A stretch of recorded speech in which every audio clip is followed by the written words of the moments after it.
Hello again, we're back again with our cool warm under the sea picture. This is what we had drawn last week. And now we're going to get ready to add color. So here I have a color wheel, and just like in your lesson for today, we're just reviewing the cool and warm colors.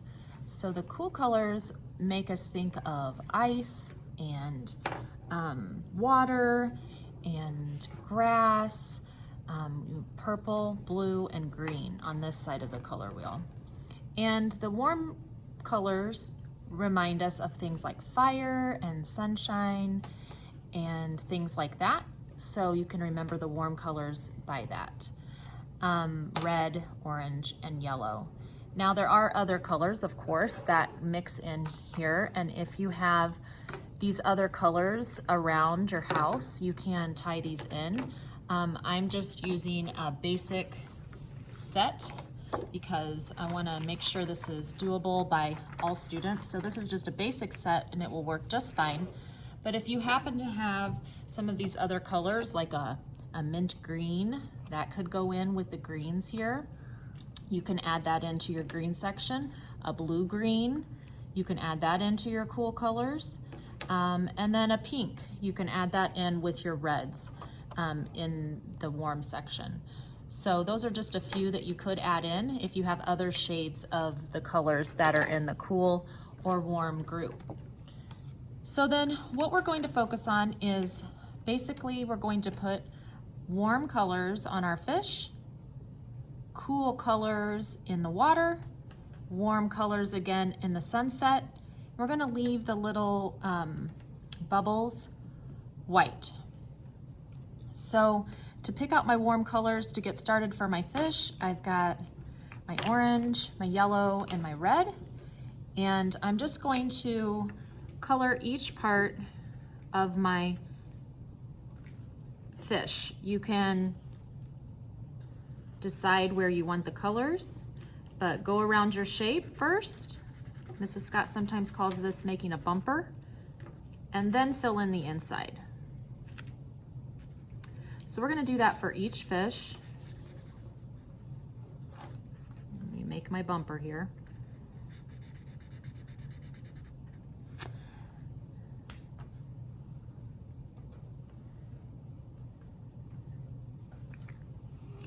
And if you keep the tips nice on your marker, then you'll always have be able to make a fine line and a thick line when you turn it on the side. So that's a nice incentive to keep your markers looking good and not press too hard on the tip, because you want to have a fine mark like that as well as a thick mark like this. And if you press really hard on your tip of your marker, then you'll only be able to make fat lines. So I'm going to alternate red and yellow across here. You could do this any way you would like, but we're trying to use our neatest coloring for our fish.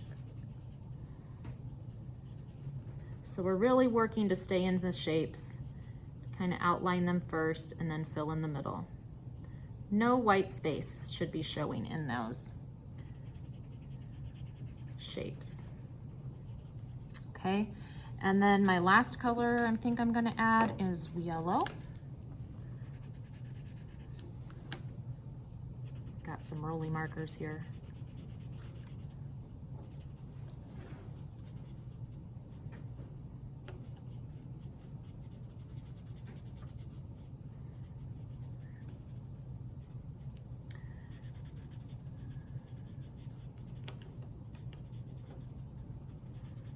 Okay, and so you're going to continue on. You can make each fish a little different, or you can do each fish the same way. So that's what I would do for my fish. Then when it comes to the water, there's many ways that you could color the water, but I'm going to use even though I may not really see purple much in the water, sometimes you will in a reflection. But there is plenty of green you can see in water and plenty of blue. And you could also, if you have other markers, tie in your blue greens to really make it look ocean-like. So I'm going to use the wide side of my marker now. So now I have this angle of my marker down against the paper. And this is just one way that you could color in the background. You could color in this whole band down here with one color, or you could include several different colors in one part. I'm gonna try just one color here.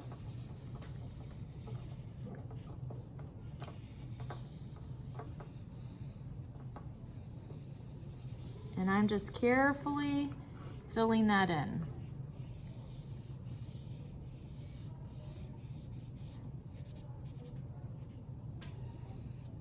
I'm kind of following the shape of the wave. Since my markers do kind of leave a little bit of stripes anyway, it kind of makes it more interesting that way. All right, and so then in the next one, I think I'm going to actually mix some colors. So I'm going to add some blue, and then I'm going to add some streaks in this one. And I'm going to go back in with my purple, and I'm going to color in some more with some streaks.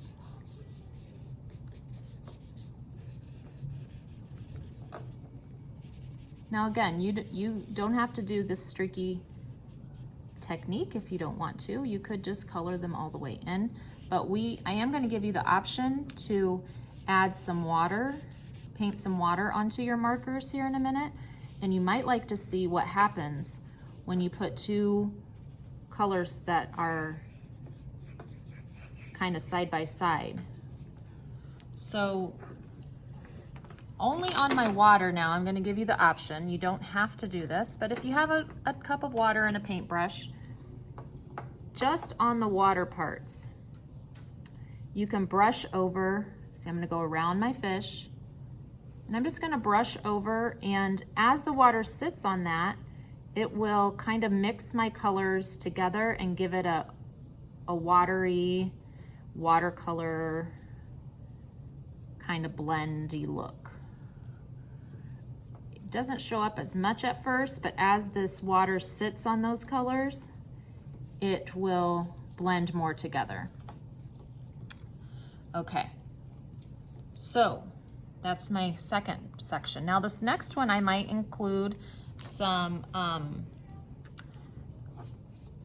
you can, even after you put water, you can go back over with a marker. It doesn't hurt anything at all. You want to even it out a little. And then when you're ready for your next section, you might want to try blue and green together. And they work well for doing this blending as well. Or you might want to go back to just a plain stripe with just your blue. I think that's what I'll do. So I'll probably make this one blue, and then this one blue-green. So this will just show you what colors I'm going to add in. And then this one again, I'll do just blue.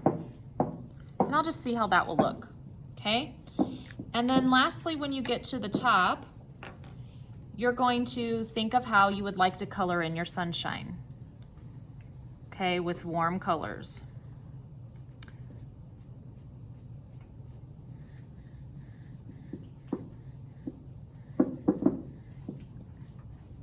And warm colors are so nice together. You can even color in part of them and then blend in some other ones with them like this. And it creates a really nice, kind of a wispy, it gives some movement to your color. But if you want to color these in solid, that's okay too. I just like to play around like this. It's kind of fun. So I'll probably add some red here, and then I'll probably add another yellow or orange out here. So that's what I want you to do with your colors this week. You can try the water over and your paintbrush over just the water section, okay? Go around your fish and leave your sky just the way it is. But you could try the water, painting it over what you do in the ocean, since the ocean is kind of watery, obviously, anyway. All right, have fun. Bye.